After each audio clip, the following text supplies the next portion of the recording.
Assalamualaikum warahmatullahi wabarakatuh. Perkenalkan, nama saya Maulidini Triswati, Kepala Sekolah SLB Cinta Ananda Sumeneb. Pada kesempatan sore hari ini, izinkan saya berbagi praktek baik penerapan implementasi kurikulum merdeka pada proses pembelajaran berdiferensiasi dengan sistem blok untuk peserta didik berkebutuhan khusus di SLB Cinta Ananda. Pemirsa, sebelumnya mungkin perlu saya sampaikan situasi yang terjadi di sekolah kami, peserta didik berkebutuhan khusus sangat majemuk. PDBK yang terdaftar di lembaga kami terdiri dari 5 jenis hambatan, di antaranya disabilitas netra, disabilitas rungu, disabilitas grahita, daksa, dan autis.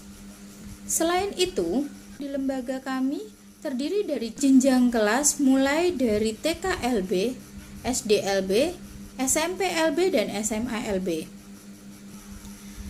Di sekolah kami ada beberapa tantangan yang sangat menjadi kendala dalam melaksanakan pembelajaran berdiferensiasi untuk peserta didik berkebutuhan khusus. Beberapa tantangan tersebut diantaranya yaitu beragamnya jenis hambatan. Kemudian yang kedua, dalam satu jenis hambatan terdapat tingkat kemampuan yang bervariasi. Kemudian yang ketiga, beragamnya tingkat kemampuan siswa dalam satu rombel. Yang keempat, jumlah guru di lembaga kami sangat terbatas.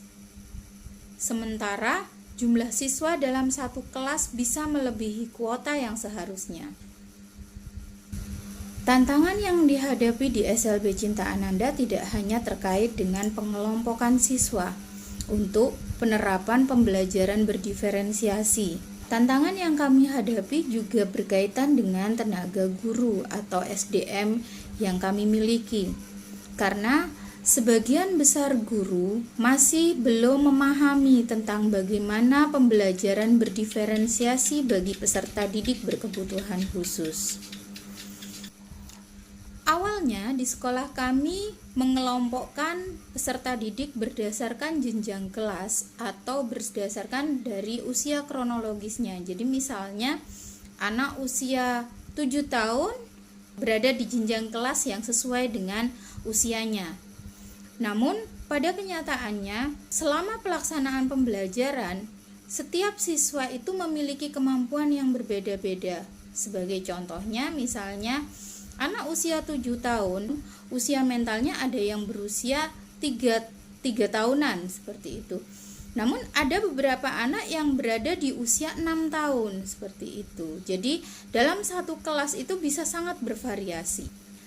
Untuk memahami lebih lanjut, mari kita saksikan bersama bagaimana penerapan implementasi kurikulum merdeka pada proses pembelajaran berdiferensiasi dengan sistem blok untuk peserta didik berkebutuhan khusus di SLB Cinta Ananda. Penerapan implementasi kurikulum merdeka pada proses pembelajaran berdiferensiasi dengan sistem blok untuk peserta didik berkebutuhan khusus di SLB Cinta Ananda.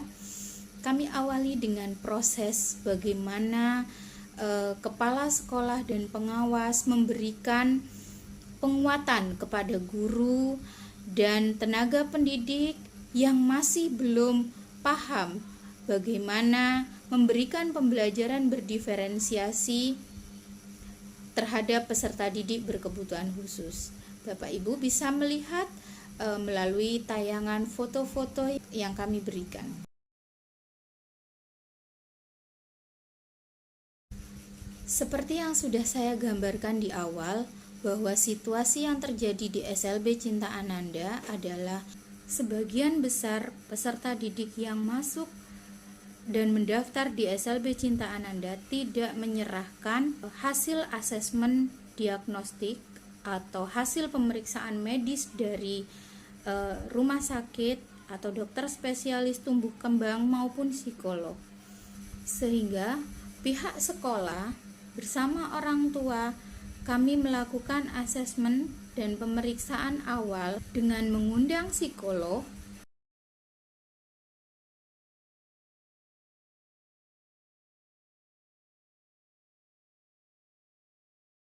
Dari hasil tes psikologi, kemudian kami melakukan pemetaan awal. Yang pertama adalah memetakan peserta didik berdasarkan jenis hambatannya. Kami juga memetakan peserta didik berdasarkan jenjang kelasnya. Kemudian setelah kami kelompokkan berdasarkan usia kronologis, kemudian kami petakan lagi peserta didik berdasarkan usia mentalnya. Dalam hal ini kami petakan dalam bentuk fase seperti ini. Misalnya anak dengan usia mental 7 tahun itu akan kami kelompokkan sesama anak usia mental 7 tahun sekalipun anak tersebut berada di jenjang kelas SMP LB. Dari fase inilah akhirnya kami kelompokkan peserta didik itu dengan kelompok belajar atau dengan kelas belajar berdasarkan sistem blok. Jadi tidak lagi ada kelas 1 SD, kelas 3 SD dan seterusnya. Jadi pada saat proses pembelajaran anak akan berada di kelompok atau di blok masing-masing. Jadi misalnya dalam satu blok tersebut itu terdiri dari siswa hambatan tunanetra, siswa hambatan tunarungu, dan siswa hambatan tunagrahita dalam satu blok, tetapi memiliki fase yang sama. Mari kita simak bersama video proses pembelajaran. Selamat pagi.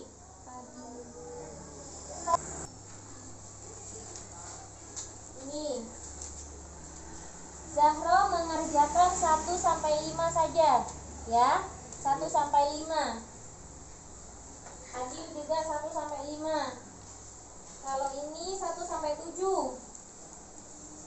Sampai 8. Ini Udin 1 sampai 5 saja. Nah, setelah Bu Nur kasih tahu angka 1 sampai 20, coba lihat tuh.